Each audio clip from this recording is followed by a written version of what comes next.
Hello दोस्तों, कैसे हैं आप सभी। Welcome to my channel gold trackers. तो चलिए आज का टॉपिक पे डिस्कशन स्टार्ट करते हैं। आज का टॉपिक है कलचुरी वंश, जो कि मध्य प्रदेश के प्रमुख राजवंशों के अधीन एक सब टॉपिक है। चलिए डिस्कशन स्टार्ट करते हैं। कलचुरी वंश 550 से 1740 ईस्वी के मध्य तक मध्य प्रदेश में राज किया है। ठीक है, ये पहले माहिष्मती में शासन किया करते थे। फिर इन्होंने आकर कहाँ बसे, त्रिपुरी में। त्रिपुरी मध्य प्रदेश में कहाँ है, जबलपुर में। ऐसा क्वेश्चन पूछा जाता है कि त्रिपुरी किस प्राचीन नगर का नाम था, तो जबलपुर का प्राचीन नगर नाम त्रिपुरी था। ठीक है दोस्तों, इसके त्रिपुरी में इसके संस्थापक कौन थे, वामराज देव थे। त्रिपुरी में कलचुरी वंश के संस्थापक वामराज देव थे।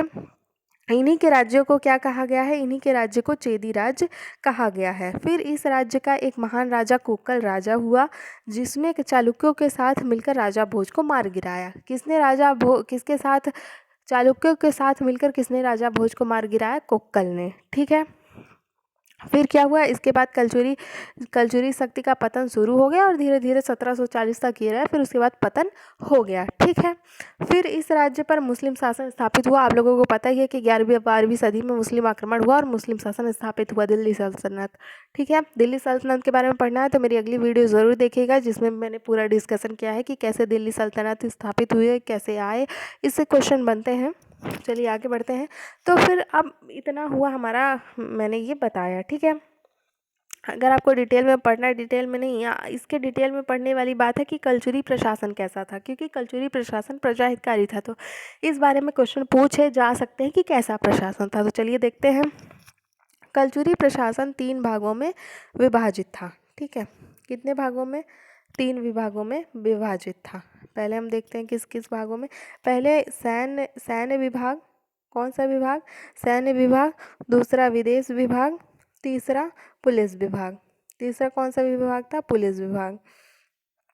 ठीक है, सैन्य विभाग का सर्वोच्च कौन था, राजा। जैसे कि हमारे यहाँ राष्ट्रपति तीनों सेनाओं के प्रमुख कहलाते हैं। ठीक है, विदेश विभाग का प्रमुख कौन कहलाता था, संधि विग्रहाधिकरण, इसे कहा जाता था। संधि विग्रहाधिकरण इन्हें कहा जाता था। और संधि विग्रहाधिग्रहक इन्हें कहा जाता था। और इस विभाग का नाम था संधि विग्रहाधिकरण।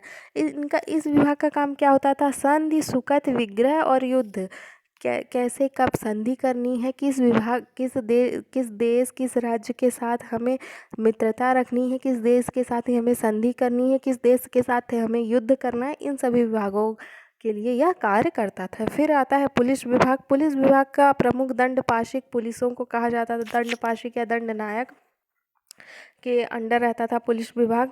ठीक है, राज्य का प्रशासनिक विभाजन हम देखते हैं। चलिए, अब राज्य प्रशासनिक विभाजन कैसा था, जनपद होती थी, 7 देशों में जनपद बंटती थी। ठीक है, इन्हें किस किस नामों से जाना जाता था, कई सारी जनपदें होती थी। अब जनपद इतनी ज़्यादा इंपॉर्टेंट नहीं है, बस जनपद होती थी। ठीक है, फिर अधिकारी कौन कौन होते थे, अमात्य एक प्रमुख शक्तिशाली पद हुआ करता था। फिर और कौन कौन से रहते थे, और कौन कौन से रहते थे, तो एक सेकेंड, मुख्य सचिव को महाध्यक्ष कहा जाता था। अमात्य एवं विभिन्न विभागों के अध्यक्ष होते थे। ठीक है, और जनपद 7 थी। सैन्य प्रशासन का प्रमुख महासेनापति कहलाते थे। पुलिस विभाग के प्रमुख दंडपाशिक कहलाते थे। और किले के जो बॉडीगार्ड हुआ करते थे, यानी किले के जो संरक्षक होते थे, उन्हें महाभांडागारिक कहा जाता था। ठीक है, अमात्य सबसे शक्तिशाली अधिकारी हुआ करते थे। फिर एक मंत्रिपरिषद होती थी। मंत्रिपरिषद का कार्य क्या होता है, किसी भी मंत्रिपरिषद का कार्य होता है अपने राजा को सलाह देना। ठीक है, तो वही कार्य यहाँ पर मंत्रिपरिषद करती थी कि राजा को सलाह देती थी। राजस्व का प्रमुख अधिकारी कौन कहलाता था, महाप्रभार्त कहलाता था। ठीक है, और कर के बारे में अगर हम बात करें तो कर कई प्रकार के होते थे तब। एक कर होता था कि जगह अगर आप मंडी है तो वहाँ पर अगर आपको सब्जी बेचना है, जैसे हाल ही में किसान आंदोलन हुआ है और उससे रिलेटेड जो एक परमिट वाला चीज़ आई है, अगर आपको देखना होगा कि कैसी परमिट होती है, उसमें क्या शुल्क लगते हैं और क्या है एमएसपी, और किसानों का विरोध इतना क्यों चल रहा है, तो प्लीज़ मेरी वीडियो चेकआउट कर लीजिएगा। तो सब्जी में उनके उसमें सामान बेचने के लिए एक कर होता था, जिसे युगा के नाम से एक परमिट होती थी, जिसे युगा के नाम से जानते थे, कुछ देके कर के रूप में कुछ देके और फिर जिसे युगा कहा जाता था और अपनी सब्जी बेची जा सकती थी।